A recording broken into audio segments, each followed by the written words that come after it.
അഴിമതി നടത്തിയത് മുഖ്യമന്ത്രിയാണെങ്കിലും പ്രതിപക്ഷ നേതാവാണെങ്കിലും നിയമത്തിനു മുന്നിൽ കൊണ്ടുവരുമെന്ന് ബിജെപി സംസ്ഥാന അധ്യക്ഷൻ കെ സുരേന്ദ്രൻ. പിണറായിയുടെ മകളായാലും ഗോവിന്ദന്റെ മകളായാലും അധികാരം ഉപയോഗിച്ച് രക്ഷപ്പെടാൻ കഴിയില്ല. ആരെയും വ്യക്തിപരമായി വേട്ടയാടുന്ന സർക്കാരല്ല കേന്ദ്രം ഭരിക്കുന്നതെന്നും സുരേന്ദ്രൻ പറഞ്ഞു.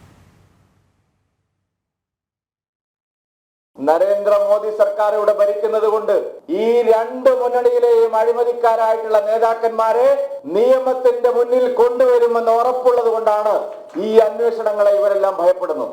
ഇപ്പോൾ മുഖ്യമന്ത്രി പിണറായി വിജയനും മകൾക്കും കോൺഗ്രസ് നേതാവ് രമേശ് ചെന്നിത്തലയ്ക്കും മുസ്ലിം ലീഗ് നേതാവ് കുഞ്ഞാലിക്കുട്ടിക്കും മുസ്ലിം ലീഗ് നേതാവ് ഇബ്രാഹിം കുഞ്ഞിനും എല്ലാം എതിരെ ഉയർന്നു വന്നിട്ടുള്ള മാസപ്പടി ആരോപണം, ആ ആരോപണത്തെ കുറിച്ച് അന്വേഷിക്കാൻ കേന്ദ്ര കമ്പനികാര്യ മന്ത്രാലയം തയ്യാറായപ്പോൾ രണ്ടു കൂട്ടരും അതിനെ ഇല്ലാതാക്കാനുള്ള ശ്രമങ്ങളാണ് നടത്തിക്കൊണ്ടിരിക്കുന്നത്.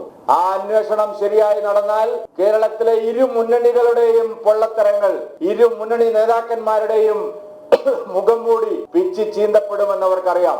MP ഗോവിന്ദൻ പറഞ്ഞിരിക്കുകയാണ്, പിണറായി വിജയന്റെ മകളായതുകൊണ്ടാണ് കേന്ദ്രം അന്വേഷിക്കുന്നത്. കേന്ദ്രത്തിന്റെ അന്വേഷണ ഏജൻസികൾക്ക് പിണറായി വിജയന്റെ മകളാണോ, അതല്ല ഗോവിന്ദന്റെ മകളാണോ, അതല്ല വേറെ ഏതെങ്കിലും രാഷ്ട്രീയ നേതാക്കന്മാരുടെ ബന്ധുക്കളാണോ എന്നൊന്നുള്ള വിവേചനമില്ല. അവർക്ക് എല്ലാവരും നിയമത്തിന് മുമ്പിൽ തുല്യരാണ്.